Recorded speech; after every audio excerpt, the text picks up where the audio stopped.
Um, nung binigay sa akin yung project ng Penduko, nag-research ka agad ako. And tinignan ko, ano ba yung parang backstory talaga ni Pedro Penduko? From yung sa comics, dun sa version ni Ramon Zamora, sa version ni Jano Gibbs, tapos napunta po sa ABS-CBN kay Matt Evans. And ang findings ko po is wala po siyang consistent backstory. Pag-iba siya ng kwento. Pero, iisa lang ang consistent dito sa lahat ng incarnations ng Pedro Penduko. Palagi po siya nagiging platform to showcase Filipino folklore, mythology. Yun, basta laging ganun yung setting niya, di ba? Or yung context niya. Mga albularyo, mga agimat, mga duwende, basta rich in Filipino folklore. So, parang dito sa version na ginawa ko, yun po yung pinaka-retain ko. And then allowed myself to develop an entirely new backstory for Pedro Penduko. Kaya ako nagkaroon siya ng tatay sa person ni John Arcilla, si Isot Penduko. Na yun. And gumawa ako ng bagong mga kalaban niya. And, patingin nga next slide. Nakalimutan ko yung sabi ko. Ayan. Para sa version nito ng Penduko kasi, kung nasubaybayan niyo yung mga dating Penduko, di ba po laging adventure siya sa isang kaharian or sa isang parang dimensyon ng mga fairy or ng mga duwende. So, since the last Pedro Penduko, na-expose na po kasi yung Filipino audience sa mga Marvel movies, superhero movies, na expose na tayo sa mga content sa Netflix, sa streaming. So, I felt na nagkaroon na ng evolution yung taste ng audience when it comes to this kind of material. So, para dito po sa version natin ng Penduko, this 2023, si Pedro Penduko, dadalhin natin siya sa syudad, imbes na sa rural. Gusto ko, si Pedro Penduko, pwede natin siyang isipin as parang posible siyang mag-exist sa modern reality natin. Yung po kasi mga dati, and they were all great, di ba po yun, si Penduko dinadala tayo sa rural or kumbaga, ayun, talagang fantasy dati.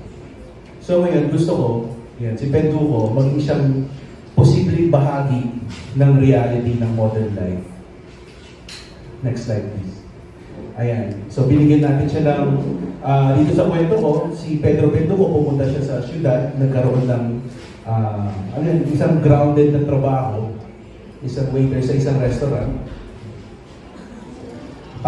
Pero, kahit na nakatira siya sa city, dala-dala pa rin niya yung mga natutunan niyang supernatural kakayahan and knowledge, dala-dala pa rin niya sa city. And ginagamit niya kahit na nakatira na siya sa city. Habang yung tatay naman niya, si Tisot, Apo Tisot, nakatira pa rin sa nayon para ipagpatuloy yung ginagawa. Albularyo po dito si Sir John Arcilla. So, ang isang concept na inintroduce ko rin dito sa Penduko na bago, yung concept ng may galing. Isa po ito sa mga term para sa mga tao na pinaniniwalaan merong supernatural na kakayahan, kagaya ng mga albularyo, kagaya ng mga mangkukulam, may galing po silang lahat. And dito po sa aking pelikula, ayan, yung mga tao, pwede silang may galing or pwede silang hindi. Kumbaga parang ito yung mga merong special powers na tinatago. And dito po sa kwento ko, nagkalat na sila sa syudad, hindi na lang sila matatagpuan sa baryo or sa liblib.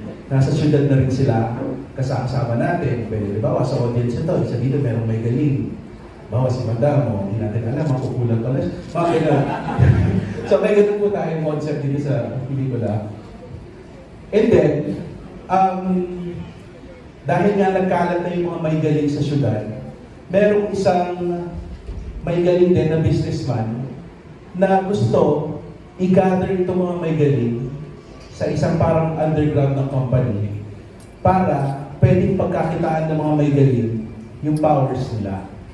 And yun yung kumpanya na Hating Gabi, founded by yung character ni Sir Albert, Anong pangalan? Si God Blanco. Yan. Siya yung founder nitong Hating Gabi. At ang goal niya, i-recruit yung mga may galing na nasa syudad. And then, parang ano po kasi ito halimbawa, kinukulam si Sir. Tatawag siya dito sa Hating Gabi, hihingin niya yung servisyo nila. And then yung Hating Gabi, magdi-dispatch ng mga agents para, halimbawa, kung kinukulam yung nanay niya, pagagalingin nila. So para silang mga albularyo for hire. Ayan, gaya sabi ko, ang founder po nito si God Blanco, played by Sir Albert Martinez. And of course, nakita niyo naman sa trailer, at some point, marirecruit si Pedro dito sa Hating Gabi. And he will encounter, fellow may galing kagaya ni ayan, si JC, tsaka si Andrea. Natagpuan doon. Sino pa? Si Aaron. Sino pa? Si Marco. Next po. And dahil nga dito, sa Hating Gabi, meron parang mga albularyo for hire, or ang term natin itong mananambal for hire. Merong training, of course, yung mga pumapasok dito. Kaya meron iba't ibang class. Like for example, dito po, klase ito ng paggagawa ng agimat or anting-anting. Si Miss Kelly Pangilinan, meron siyang klase on pananambal. Ayan. And crucial din po na concepts dito sa bagong version natin ng Penduko, yung mga mananambal and manggagaway. Yung mananambal po, ito po yung mga albularyo or mga faith healer. And yung mga manggagaway, sila naman po yung mga makukulam na nangha-hard ng ibang tao. And kapag halimbawa, example natin, Mateo. Hindi, example lang. Example, kinukulam si Mateo. And then ako yung mananambal. And then, halimbawa, si Sir Albert yung manggagaway. So, since ako yung nag-heal kay Pedro, yung kaluluwa namin ni Sir Albert magtutuos sa spirit dimension. Doon po pumapasok yung karamihan ng mga action scenes natin dito sa pelikula. And kung sino man, kung natalo ako, magpapatuloy yung witchcraft or yung sorcery kay Mateo. Pag natalo ng Sir Albert, mahihil siya. So, yun po yung isa sa mga key concepts dito sa Penduko. Next one. Ayun. And isa rin po crucial setting dito sa Penduko, yung City of Alamundi. Wala si Sir Mark Anthony, no? Bali si Sir Mark Anthony po kasi, isa siyang cult leader dito. So, malalaman natin pag pinanood natin yung movie, kung ano yung pakay niya, pero siya po yung makakasagupan nila Hating Gabi kasi meron sila maitim na bala. Next. Ayan. May kulto po siyang pina-found sa Sitio Calamundi. Ayun po. Kung meron po kayong ibang katanungan,